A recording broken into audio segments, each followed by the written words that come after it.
I'm a genius. Who's calling it? Who's calling it? Who's calling it? Who's calling it? Who? Yeah. We are here again.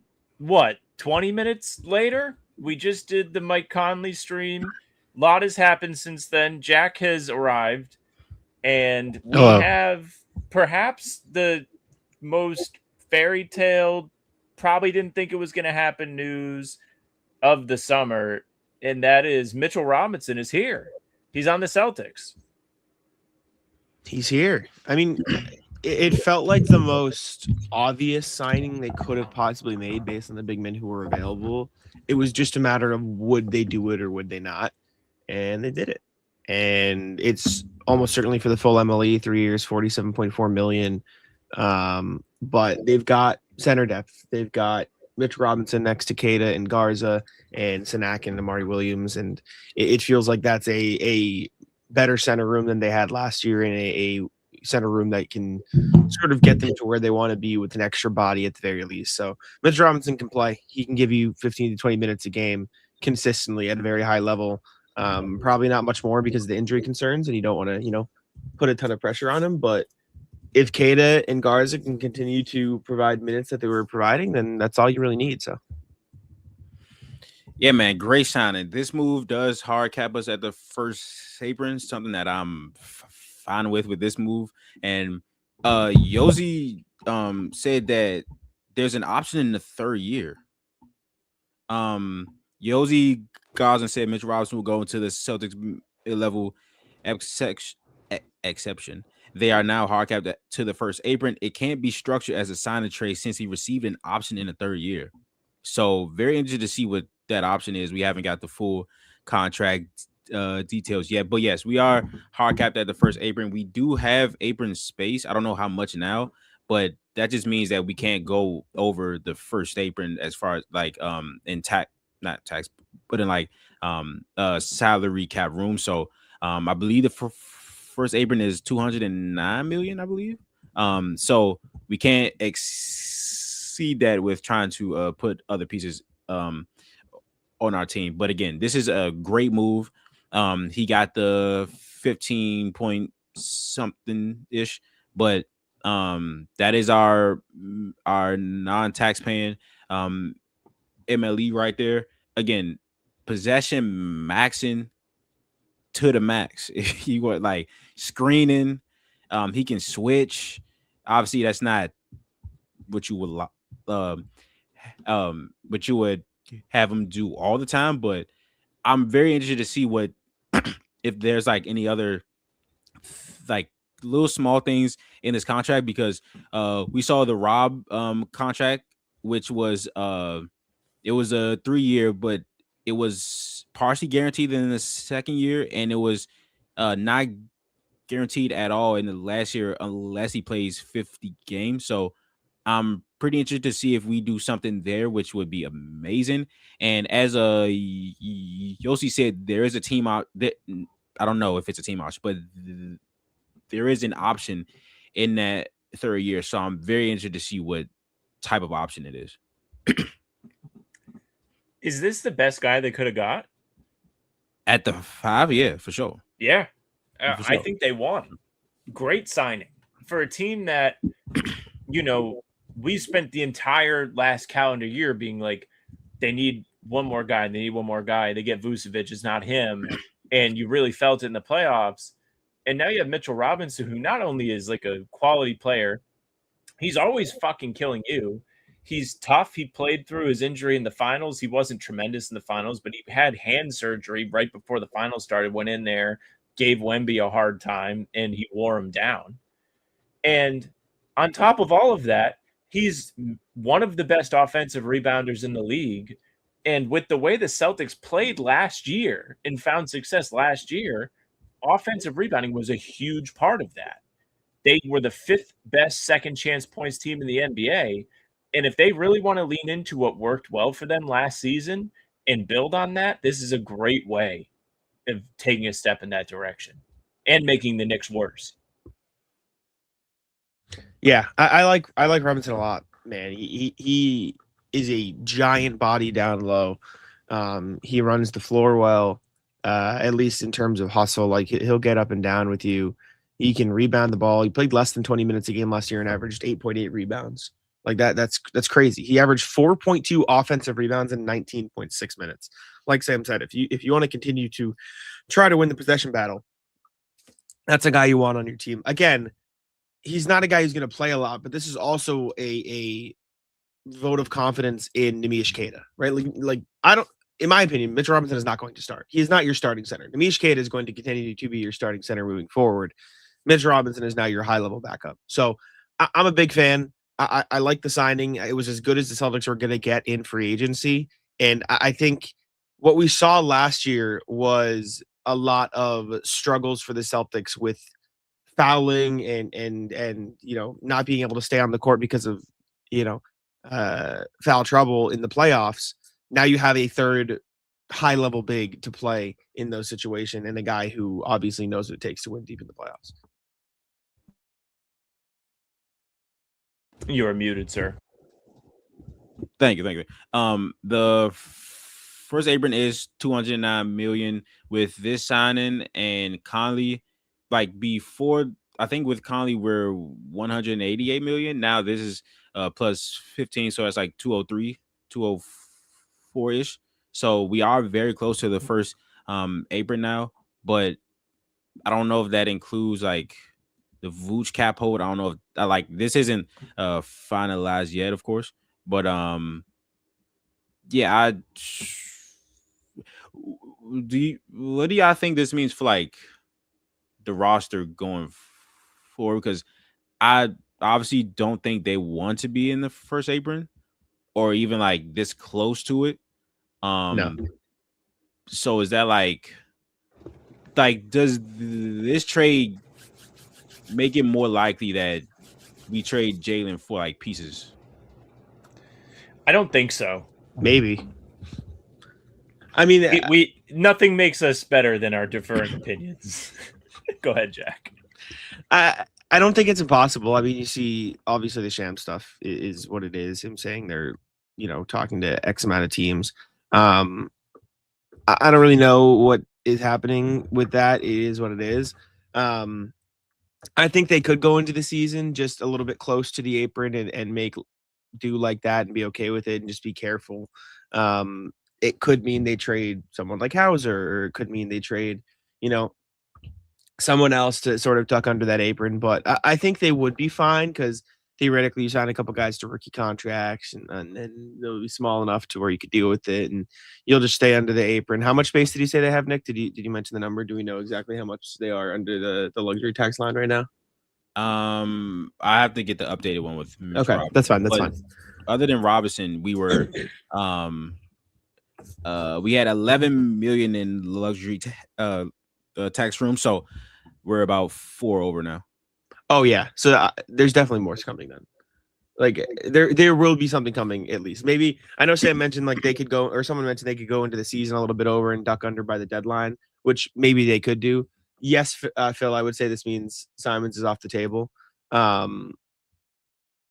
don't know if they're getting. I don't think they'll sign another big splash at point guard.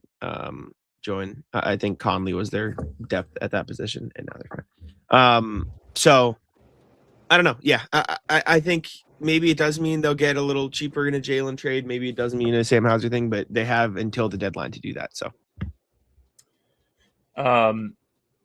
yeah, I feel like there are other moves that they could afford to make around the fringes where they don't have to give up Jaylen. I feel like this is not a signing that you make if you don't think you're going to like be going for it. You know what I'm saying? Like this feels like it's a little bit of a go for it signing because it does not come without risk. Like we've talked about it in the weeks leading up to free agency. Mitchell Robinson historically has picked up injuries. He was largely healthy this last season. He played 60 games and was impactful for the Knicks. I feel like I just don't feel like this says they're selling Jaylen. It's just what I feel. It doesn't mean it's true. We could get a notification in 5 minutes. It does not mean anything. That's just my gut reaction. And I think if you want to trade somebody like Sam Hauser to cut money, you can do it. I think I disagree with your general disposition that trading Jaylen means the Celtics are going to be a bad basketball team. Who are they getting back to make up for it? I don't care. They were a good basketball team with this exact roster with Jaylen instead of Jason. So you're telling me they're going to be significantly worse and like a really bad team with Jason instead of Jaylen? That doesn't make any sense. I think they were a not good enough team the way they were. They won 56 games. They were bad against the top teams. They lost in the first round of the playoffs.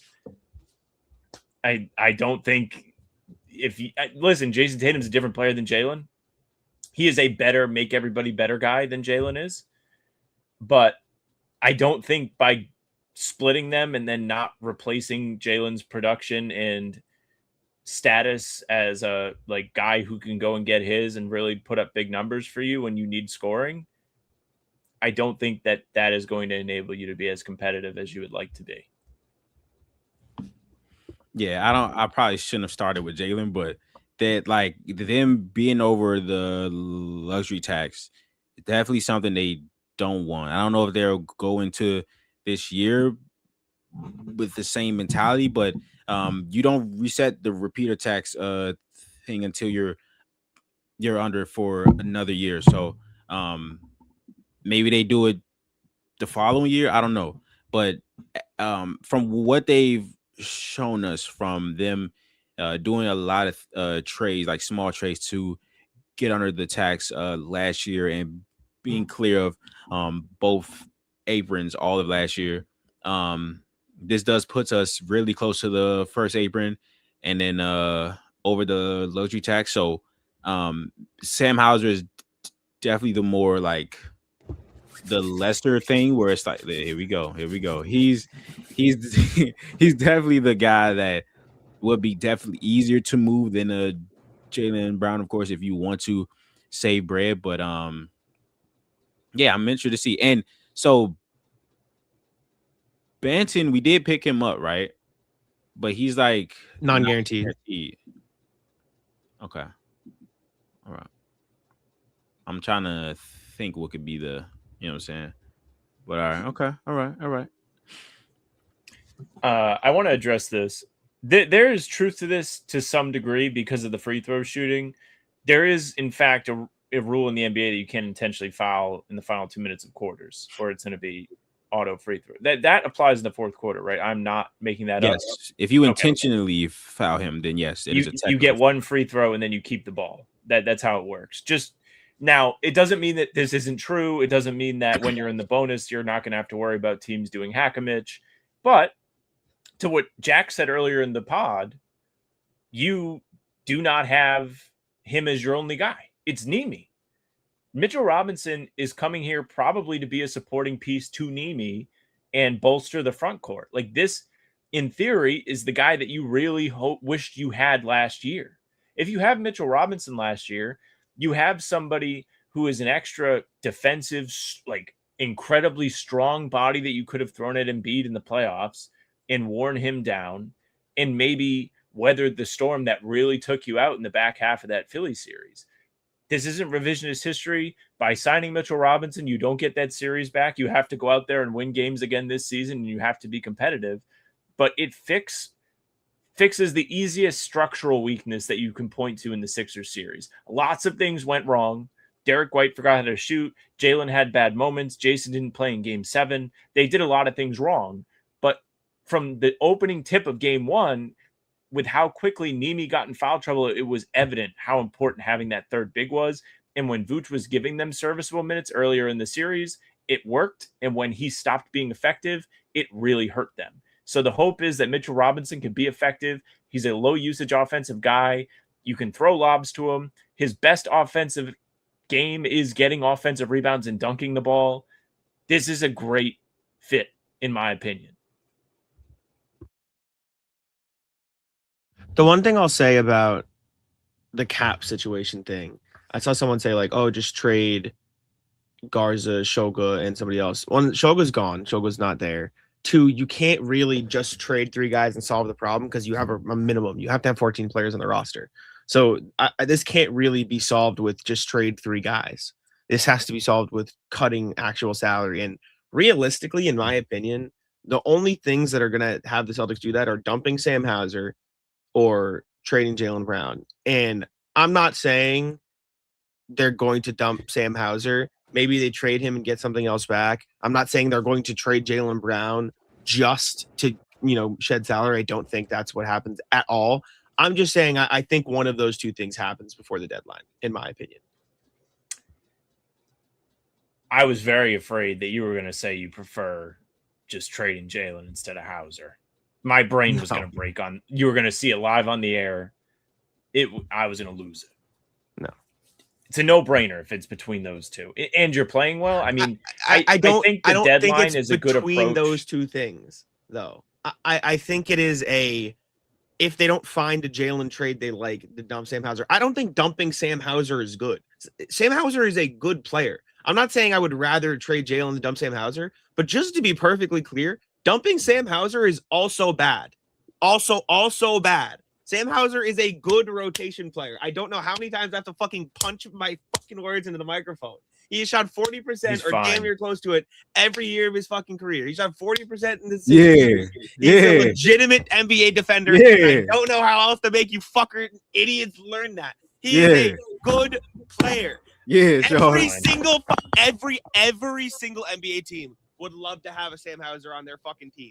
Dumping him for nothing is stupid as shit. He is not Baylor Shireman. He is not a one-trick pony, you fucking morons. I don't know how else to explain it. Holy fuck. It is the dumbest fucking argument that any of y'all have ever made. Yeah. Exactly what you want in today's NBA. I just feel like I'm fine with Baylor getting more minutes and Ugo getting more minutes and Ron getting more minutes. Like, he's more easily replaceable with the people that they already have, where you're not losing that much. But we cannot sneeze at the consistency from three. I won't discount that. But even that comes the inconsistency, or the consistency is inconsistent. It comes in waves. And I think that's just natural. If he's inconsistent, then every single player in the NBA is inconsistent. And you know what?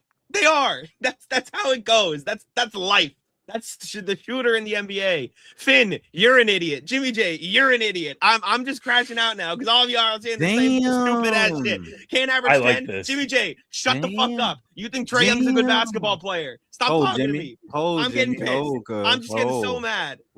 I'm done. I'm turning off. What was meant to be celebration? Oh, Jimmy, what do you mean? It's the dumbest fucking argument I've ever heard out of any of y'all, and I hate it. It pisses me off. I'm not saying he's God.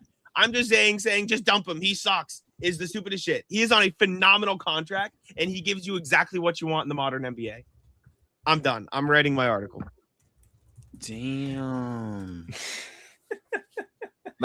Okay. I don't know how I'm gonna follow that shit, but yeah, listen, man. Sam Hauser, like Jack said, is a good rotational player. He is a good player. And if you're dumping him, that does kind of suck a little bit, but with us, when you have Ron Harper Jr., when you have Baylor Shireman, you have Ugo, you have Walsh, there are people behind him that could possibly that you feel comfortable with taking his place if that was to happen. So with everybody saying that Sam Hauser is guys, he's a good basketball player. He's a good basketball player. That's not debatable. I'm sorry, it's not. But can you be better at that place? For sure. Are there people behind him that could replace his production? Yes. So if they were to trade him, you will have these guys behind him that could definitely or hopefully replace his production, right? That does not mean he's a bad player. It also doesn't mean he's irreplaceable. He is a replaceable player, but he is still a good player. A lot of things can be true at the same time. Yeah. I feel more so in that regard that the pieces are there to make it so you don't have pain from that kind of thing. And do you want to wrap it there? Mitchell Robinson is here. I think the assumption is that he will come off the bench and have limited minutes so he doesn't wear down. The contract is, again, 3 years, 47 million, 15.8 a season, I think is what's being reported. 47.4.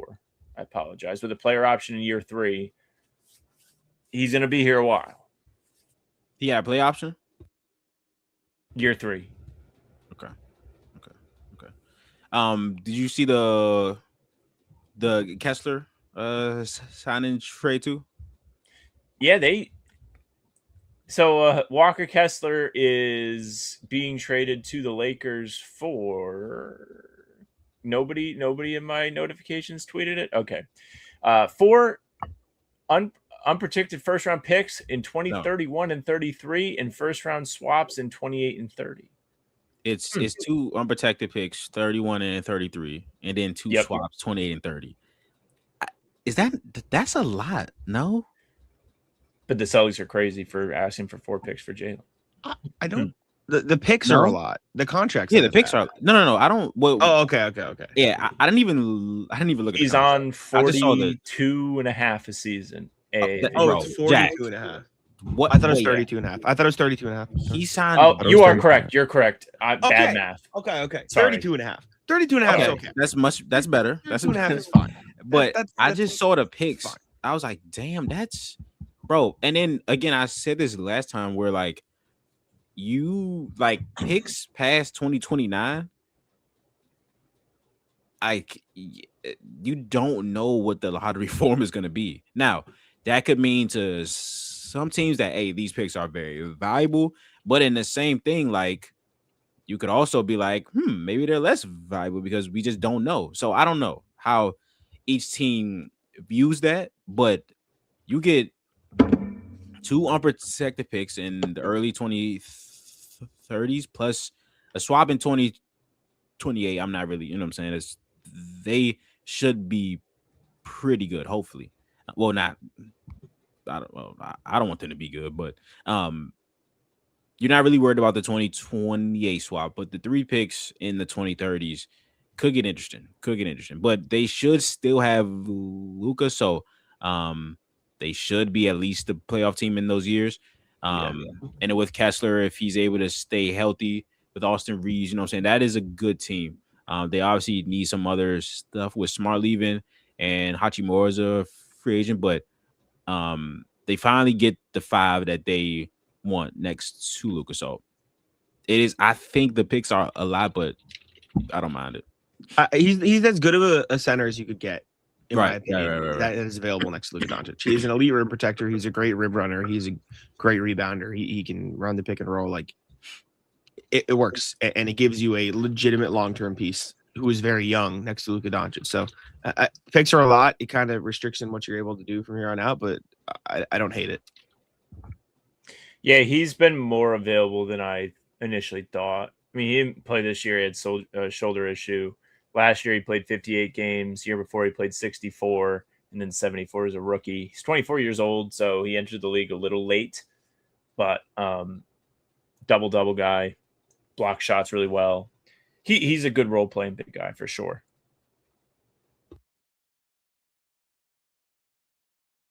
Yeah, I think that's it. Where did you see that Mitchell Robinson got a player option, Sam? Yeah, I'm Shams. Fuck. All right. I'm out. That's cool. Wait, so all right, so it's 3 years, 47 plus a 47.4. Okay. Player option in the 3rd year. So there's not a 4th year. Right. Did he say it somewhere? Shams said it in the initial tweet. Oh.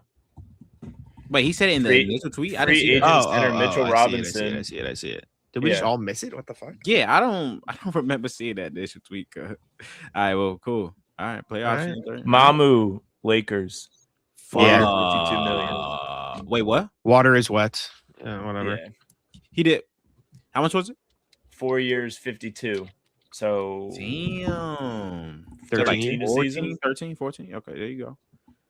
Hey, that's Mamu and Kessler. So that means bye-bye to Hachimura then, I believe. Well, yeah.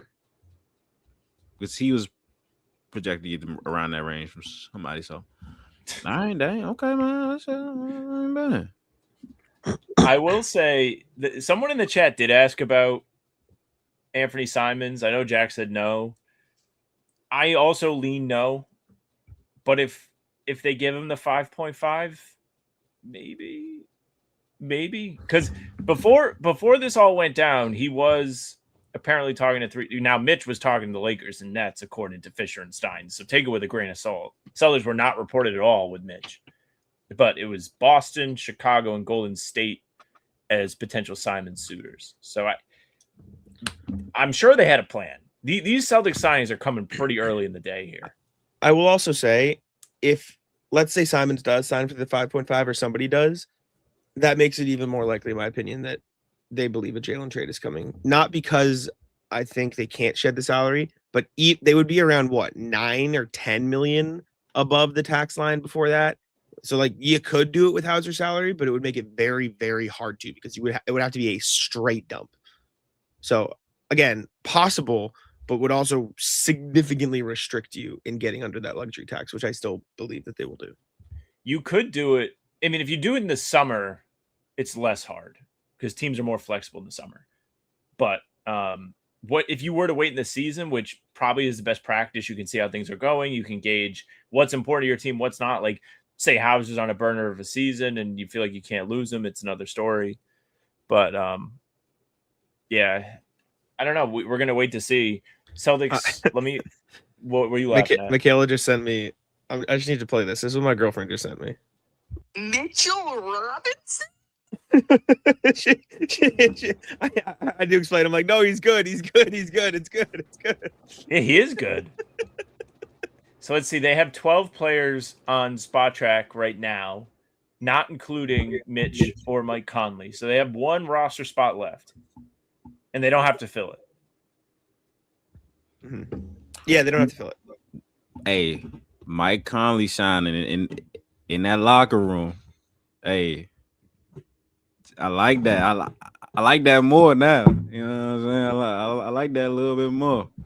Hey, Conley gonna be imperative to this operation. After we got off the air, I was thinking, I was like, I wonder what drew Mike Conley here, because like the Celtics do seem like a mess, right?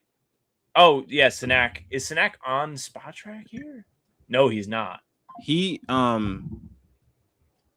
Quinn Grimes. Quinn Grimes also just went to the Lakers too for 4 years, 60. What the fuck? Wow. They're filling it out. Like they that's spending not a terrible bread, team. That's not a bad team. Bread. They What is it? So yeah, Reeves, Luka, Grimes, Sandro, Kessler. That's not bad. Am I forgetting somebody? I mean, they have Aiden. Nah, I ain't. Laravia. Laravia. Okay, I mean, they still got. I mean, that is probably a lot for Grimes.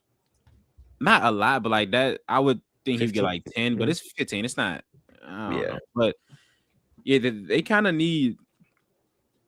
I don't know. It's a weird team, but like they are definitely swinging. They 100% swinging. I Michaela disagree said she on the waste of a spot thing, because if you're paying him a minimum, like, sorry, yeah. I don't care. he's totally fine. I think it's very useful to have another guy. Like, if you want to talk about a guy who has experience running an NBA offense, dude's got 19 years of experience running an NBA offense. Like, very valuable, I think, to have. And for what it's worth, he didn't shoot that well from 3 last year, but in the 5 years before that, he was a damn near 40% 3-point shooter. So, like, I'll take that sample size. We'll see, because Sexton, shooting Lakers dips eventually. But oh my god, No. Well, he got 2 year 19. There's no way we're gonna do. Damn, Lakers are cooking, man. Oh my god. Hey, I think Lakers are 219 could indicate what the Simons market is. Nah, Maybe. they firing away, bro. Sexton off the bench. Nah, that's damn. They just okay. All right. This is what we deserved last night when we sat on the stream for 3 hours. Nah, by the for way. real. Yeah, what the hell? This is lit. And I don't They want to really get off didn't- the air. They really didn't want to what's it called? Tamper.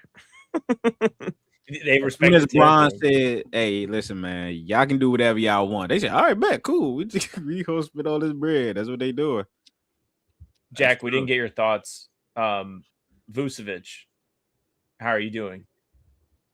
What happened? I didn't see. He went to the Magic. 3.9 million for a year. Good for him, man. I'm You happy gonna for miss him. I love. Oh yeah, I love Vooch. I mean, as a person, it was a disaster fit on the court. Jack fucks with Vooch, the dude. I love that's Vooch though, just as the dude. I get to see him a couple times a year at least. I'll go to Orlando. I'll say what's up. Loud dap. You'll hear it from New England. Oh man, I'm afraid now. I'm afraid to log off because what if more stuff's coming? I don't even know if it's Celtics What stuff. type of stuff, man? What type? Oh, I thought. Okay, never mind. I don't think there's room for this. I think the Celtics have to be done unless they're doing a trade. So, our question is there a way that we can instead be hard capped at the okay, so that move, of course, hard caps at the first apron, but is there a way to get out of a hard cap? Like, can you trade salary to get out of it type shit? I don't know personally. Not sure.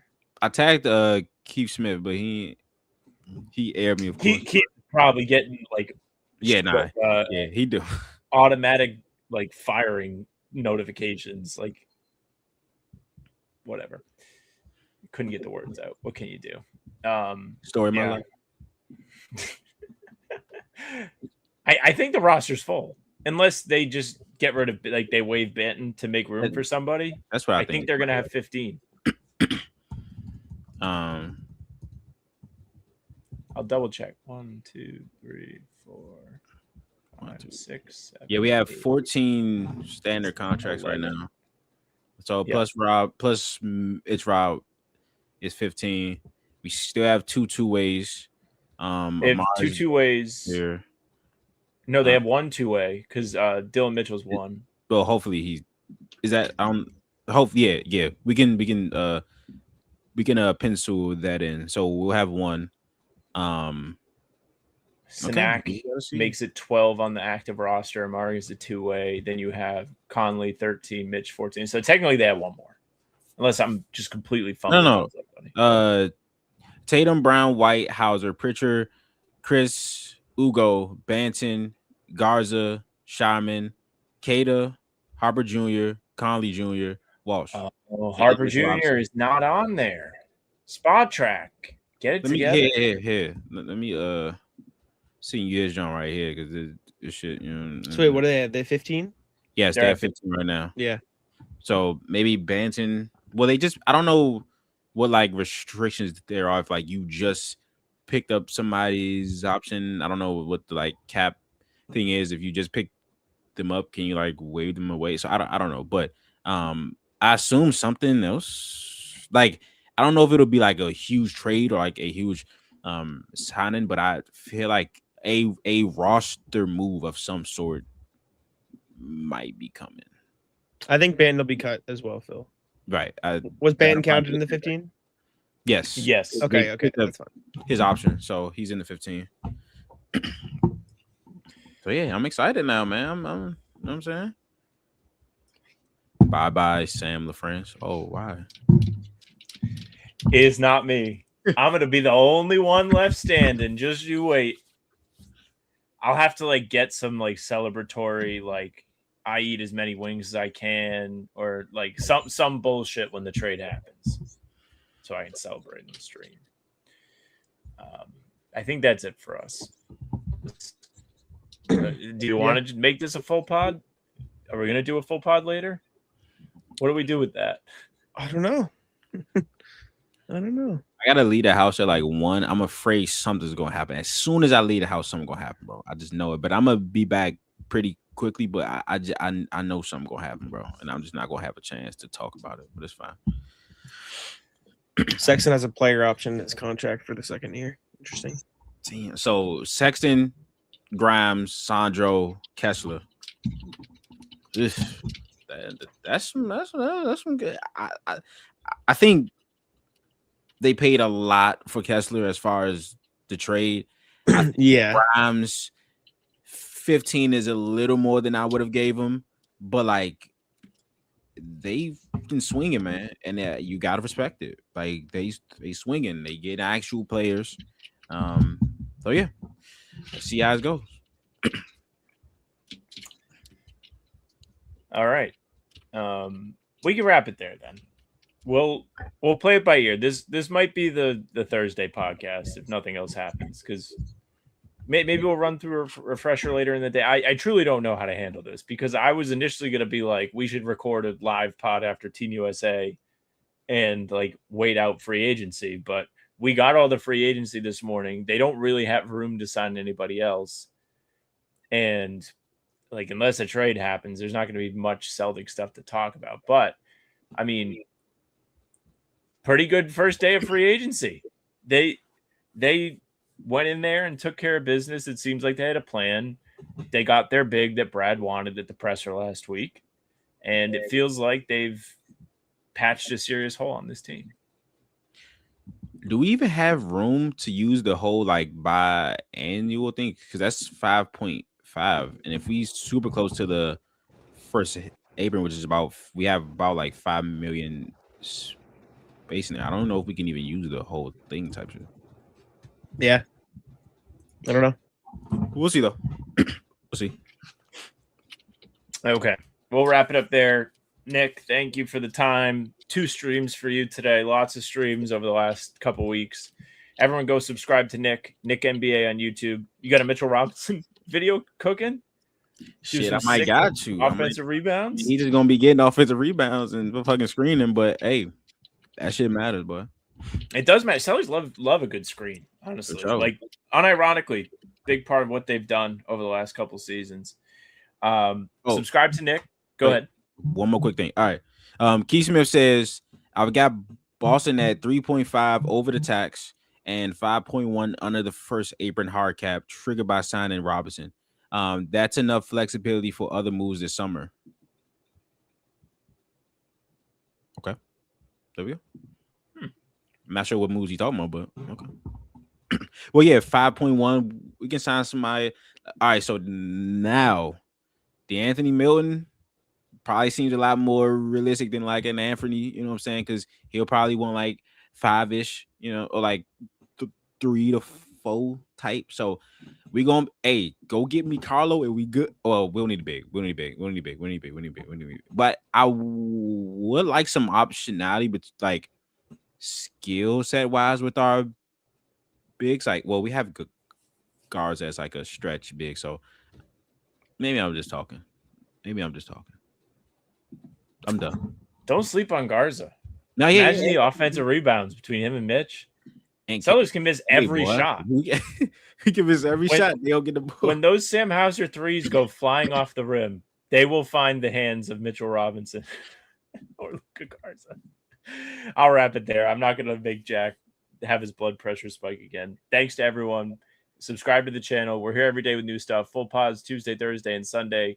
Game recaps morning after each game. Other videos are here in between to keep you up to date with all things Celtics. You could find us on Spotify and Apple too. All pods and recaps there. If you just want those, follow. They will go right to your feed. Leave a 5-star review. We appreciate that very, very much. You can email us, hbtcpod@gmail.com. Socials are at How About Them C's. For Twitter, Instagram, and TikTok. Facebook's the name of the podcast. All streams are there. They're on YouTube. They're on Twitter. Jack's Twitter's at Jack Simone NBA. Mine's at Sam LaFrance NBA. Nick's is at Nick NBA YT. That's it for us. Bye.